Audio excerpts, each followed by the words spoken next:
I'm Daryl.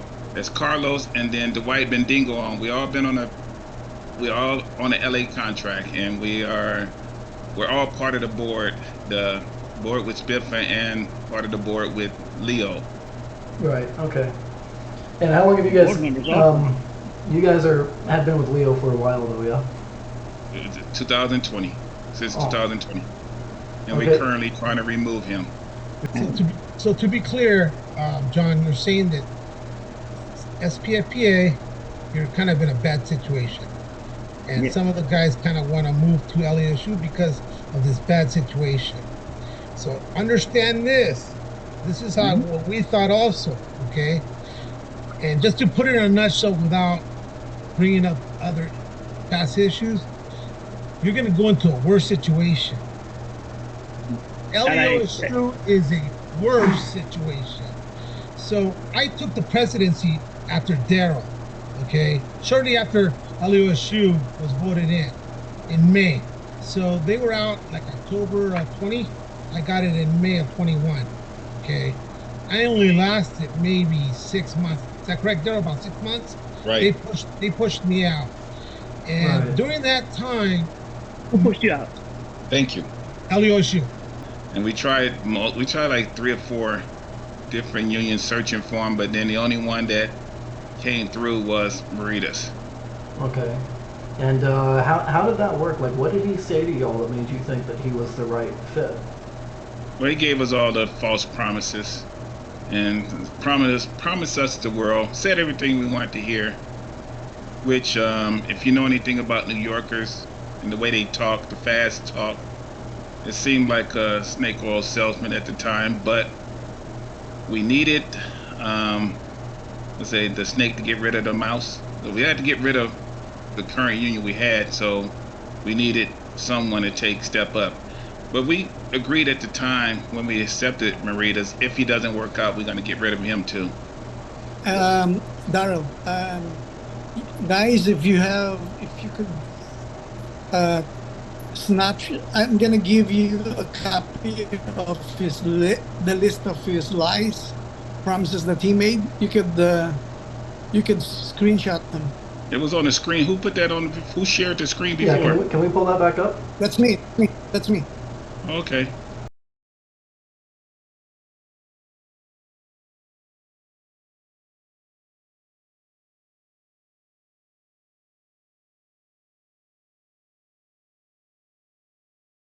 We voted them out, local here.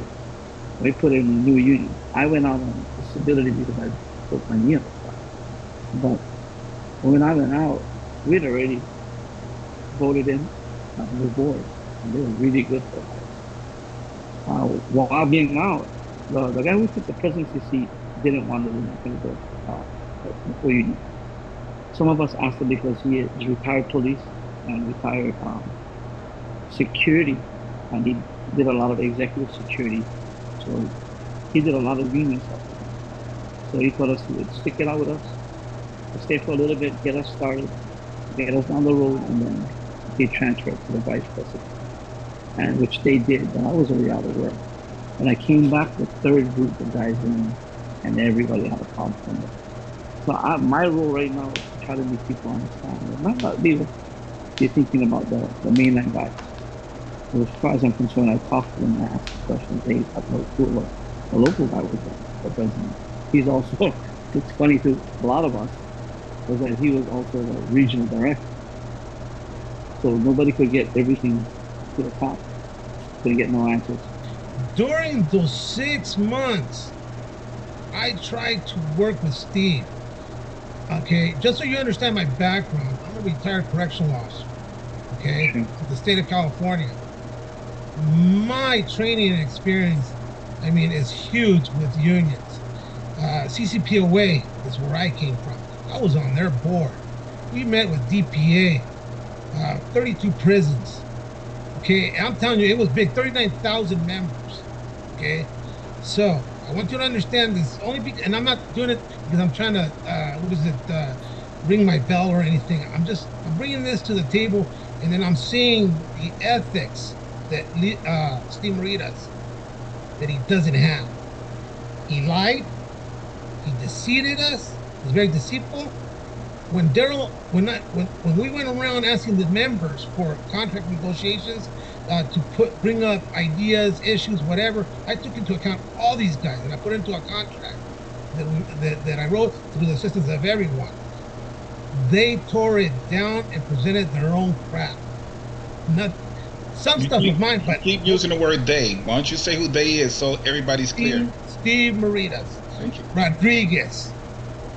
Steve Maritas, Rodriguez, Chip Stripek. Thank you, Daryl. When we were on the table negotiating with Laura Hagen, their chief counsel, and when I tabled a lot of those issues that they tore from the contract, she got up and walked away. Within 30 minutes, we could see Steve getting on the phone, and then Daryl and I were not allowed to do a Zoom meeting. We were locked out. It was funny, you know. And so Steve negotiated, you know, for us, I guess, you know, not, you know, he did it himself. Basically, shoved it down. When it didn't pass ratification, because he was certified, he could do this legally, and he ratified it himself. He passed the contract. This is what I fear for you guys, losing your voice, losing 100% of your dues. And so we're just trying to help you. Don't do the same mistake that we did. If you guys leave, that money's gonna be reverted back to SPFPA. When we were with SPFPA, we're getting approximately 40% of the funds.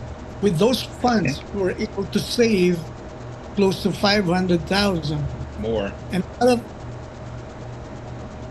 out of those 500,000, because of COVID, we were able to distribute a substantial amount of it to the members. Because a lot of them are not working full-time because of COVID. A lot of Social Security closures, federal building closures. We were able to give it to the officers for assistance, meaning the local have the money to help the members. With Steve, he's gonna take everything. You're not gonna have nothing. You won't be able to help your officers. He's gonna take everything. So can you walk us through what the grievance process was for you guys under LEOSO? There is no such There wasn't one. So that what they told us, where we can send an email and they would get back to us with our grievance, that's not true. That's not true. It's not true. No, it's not. No. What happened is this. There is a proper way of having an election through the NLRB rules. Maritas broke all those rules. He did it his own way. Everything Maritas did was his own way. Maritas did not know how to really properly run a local union or a national union. He was just there he's a headhunter. He's a organizer. What he do is go in and steal unions from other companies.